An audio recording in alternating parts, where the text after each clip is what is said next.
People often say that the average millionaire diversifies their income into about 7 different sources, in contrast to most people who rely solely on their job income, leaving them vulnerable to financial instability. Analyzing the habits of millionaires, we can observe a pattern of multiple income streams. However, not all income is equal. It varies in terms of activity level, passiveness, taxation, and leveraging potential. Today, let's check out the 7 main ways most millionaires make money, and the 6th will surprise you. Before we proceed, leave your comment on this video.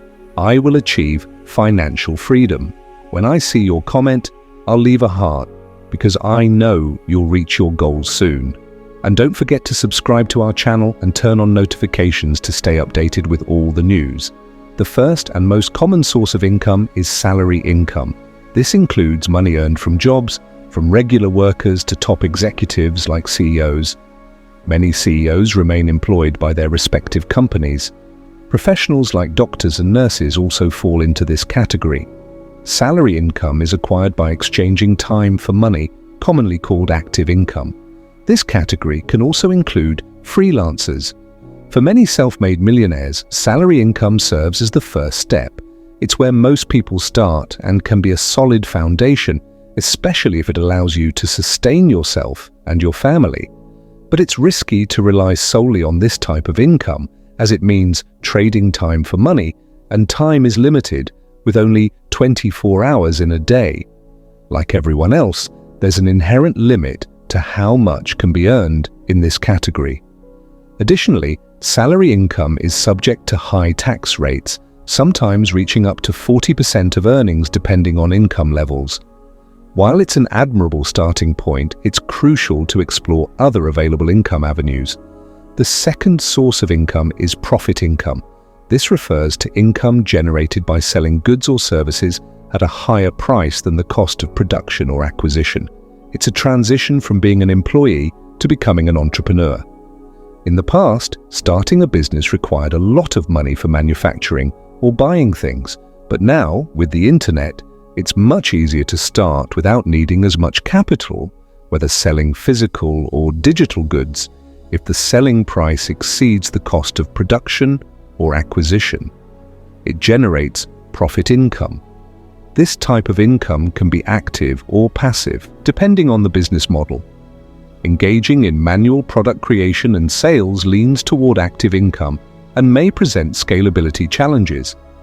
On the other hand, outsourcing manufacturing or focusing on digital products opens doors to passive income. Profit income potential can be categorized into 2 formats: small-scale, individual ventures, and highly scalable businesses. The former involves personal creation or manual resale of products, like on platforms such as eBay or Facebook Marketplace, offering an accessible route for supplementary income. In contrast, scalable profit income arises from establishing a business and outsourcing production, freeing up time for strategic functions like sales and marketing. Taxation varies between these 2 types of profit income. Individuals involved in small-scale resale or product creation typically face taxation similar to salary income. On the other hand, establishing a business entity can unlock numerous tax advantages with the possibility of leveraging corporate structures for tax optimization. The third category of income is interest income. Interest income is generated by earning interest on lent funds, but it's usually not a good idea to lend money to friends or acquaintances. Instead, interest income is generally acquired through safer investment avenues, such as depositing funds in a bank, CD, purchasing corporate bonds, or acquiring government bonds. While these methods offer stability, they usually yield modest returns ranging from 1% to 4% annually. On the other hand, there may be more innovative, though riskier approaches to pursuing higher returns. Interest income is considered passive, as it typically requires minimal active involvement from the investor. The fourth is dividend income. Dividend income arises from investments in stocks that distribute a portion of their profits to shareholders. When you purchase shares of a company, you become a shareholder, typically quarterly, the company distributes part of its profits to shareholders in the form of dividends. As a shareholder, you own a part of the company and are entitled to a share of its profits. The tax rate on dividend income varies depending on your classification. Qualified dividends may be subject to a lower tax rate. Individuals earning less than $600 may incur a 0% rate on their dividend income, with the rate increasing to a maximum of 20% for those earning over $425,000. This rate is notably lower than the tax rate on salary income, which can reach 40%. Number 5. Rental income. Rental income usually involves acquiring properties and leasing them to tenants. However, this is not limited to residential properties. It can include commercial properties leased to businesses or industrial properties leased to manufacturers. Additionally, rental income is not limited to real estate. There are alternative methods to generate rental income on a smaller scale. For example, individuals can rent equipment to various industries, their vehicles, musical instruments, and so on. Essentially, rental income refers to any revenue generated by providing property to another person in exchange for payment. Number 6. Residual and royalty income. This type of income is about getting paid even after finishing the main work. It can come from things like being in a movie that people still watch, writing a book that keeps selling, or currently having a YouTube channel that people continue to watch. Royalty income represents a form of residual income obtained by allowing others to use your ideas or properties to make a profit, such as musical or literary works. For example, musicians allow streaming services and record labels to distribute and sell their creations, earning royalties every time their songs are played or sold. Similarly, authors receive royalties when publishers print and distribute their books, continuing to earn as long as sales persist. Additionally, various royalty sources can arise from a single creation. A notable example is author J.K. Rowling, who not only earns royalties from book sales, but also from adaptations of her work into films and merchandise featuring her characters. Even 2 decades after the release of the first Harry Potter book, Rowling continues to receive royalties whenever individuals purchase merchandise, watch films, or buy the books, as these products derive from her original creation. Number 7. Capital gains. Capital gains income arises when an appreciated asset is sold. While real estate and stocks are the most common examples, numerous other assets can generate capital gains. For example, if you bought a property for $100,000 and sold it for $150,000, you would have realized a capital gain of $50,000. Similarly, acquiring 100 shares of a company for $20 per share and selling them for $120 each would result in a capital gain of $10,000. It's essential to distinguish capital gains income from profit income. The former does not involve buying or producing goods for resale at a profit. Instead, it involves assets whose market value has appreciated over time, while individuals have limited control over this value. Increase capital gains enjoy favorable tax treatment compared to most other types of income, with capital gains tax rates ranging between 15% and 20%, with the possibility of reducing to 0%, particularly in real estate transactions. In many cases, reinvesting real estate capital gains back into the market can allow for tax-free growth, enabling individuals to increase their net worth without incurring taxes. Many people are driven by the desire to become wealthy. However, many still struggle to find real success and wealth. Let's talk about practical methods and behaviors widely adopted by successful individuals to achieve wealth. If you're enjoying the content so far, and if you're new here, consider subscribing for more amazing content like this. One fundamental practice that differentiates rich people from most is maintaining a comprehensive money tracking system. If I wanted to know how much you spent last month, would you be able to provide all the details? Can you say how you divide your income, such as what percentage goes to bills, savings, leisure, and investments? It's hard to improve your finances if you don't know where your money goes. Cultivating the skill to meticulously track every penny under your control not only facilitates effective management of current finances, but also empowers you to make smarter decisions with larger amounts in the future. The first step in tracking your money is categorizing all your expenses into 3 main groups.